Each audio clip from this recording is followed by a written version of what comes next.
আজ আমাদের বাড়িতে বিশ্বকর্মা পুজো হয়েছে। বিশ্বকর্মা পুজোতে আমাদের বাড়িতে কি হলো আজকে তোমাদেরকে সেটাই দেখাবো। Hello everyone, welcome to my another mini blog. সবার প্রথমে মা সকালবেলায় আগে পুজোর জায়গাটা রেডি করে রেখেছেন, কারণ বাউন ঠাকুর বলে গেছেন সকাল সকাল এসে পুজো করে দিয়ে যাবেন। আর আমাদের বাড়িতে এরকম পটেই বিশ্বকর্মা পুজো করা হয়।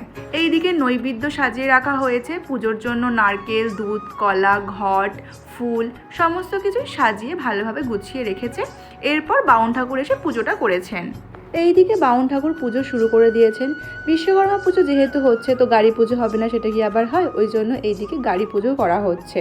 এই দেখো, আগের দিন আমার ভাইপো যে গাড়িটাকে ধোয়ার জন্য বলেছিল সেই গাড়িটাকেও পুজো করা হচ্ছে। ছোট মানুষ বলে কথা, কত শখ করে বলেছিল গাড়ি পুজো করতে হবে, তাই গাড়ি পুজো না করলে হয়?